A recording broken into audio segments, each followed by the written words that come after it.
ವಸುಂಧರಂಗೆ ನಮ್ ಯಾರ ಮೇಲೂ ಡೌಟ್ ಬರಲ್ಲ. ಸೂಪರ್ ಮಗಳೇ, ಚೆನ್ನಾಗೇ ಪ್ಲಾನ್ ಮಾಡಿದ್ಯಾ. ಅಕ್ಕನ ಜೀವನ ಸರಿ ಹೋಗ್ಬೇಕು ಅಂತ ತಂದೆ ತಾಯಿ ಸ್ಥಾನದಲ್ಲಿ ನೀನ್ ನಿಂತು ಇದೆಲ್ಲ ಯೋಚನೆ ಮಾಡ್ತಿದ್ಯಾ. ನಿನ್ನ ಪ್ರೀತಿ ನೋಡಿ ನನಗೆ ಸಂತೋಷ ಆಗ್ತಿದೆಮ್ಮ.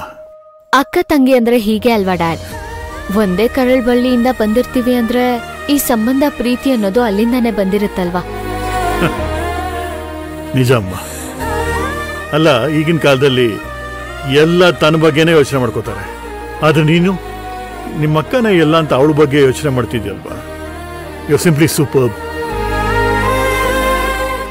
ಅಲ್ಲಮ್ಮ, ನಿನ್ನಂತೋರು ಈಗಿರ್ತಾರ?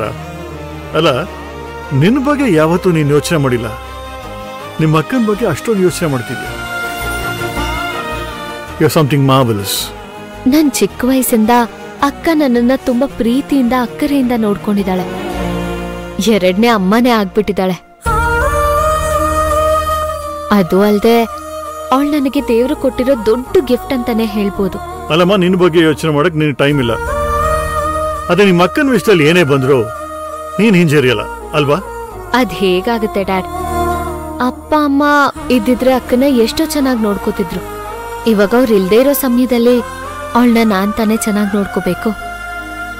ಅದು ಕರ್ತವ್ಯ ಅನ್ನೋದಕ್ಕಿಂತ ನನ್ ಪ್ರೀತಿ ಅಂತ ಅನ್ಕೋತೀನಿ. ನಿಮ್ಮ ಅಕ್ಕನ ಮೇಲೆ ಇಟ್ಟಿರೋ ಪ್ರೀತಿ ಇಟ್ಸ್ ಸಮಥಿಂಗ್ ಗ್ರೇಟ್. ಅಕ್ಕ ವಸುಂಧರಾ ಅವ್ರ ಮನೆ ಸೇರ್ಬೇಕು. ಅಕ್ಕ ಮತ್ತೆ ಅಥರ್ವನ್ ಮದ್ವೆ ಯಾವುದೇ ತೊಂದರೆ ಇಲ್ದೇ ಇರೋ ಹಾಗಾಗ್ಬೇಕು. ಸುಸೂತ್ರವಾಗಿ ಹೆರಿಗೆಯಾಗಿ ಅಕ್ಕ ಆ ಮನೇಲಿ ನೆಮ್ಮದಿಯಾಗಿ ಬಾಳಿದ್ರೆ ನನಗಷ್ಟೇ ಸಾಕು ಡ್ಯಾಡ್. ಖಂಡಿತ ಕಣಮ್ಮ. ನಿಮ್ಮ ಅಕ್ಕ ಅಥರ್ವನ್ ಮನೆ ಸೇರಿದ ಮೇಲೆ ಫಸ್ಟ್ ಕ್ಲಾಸ್ ಆಗಿರ್ತಾಳೆ.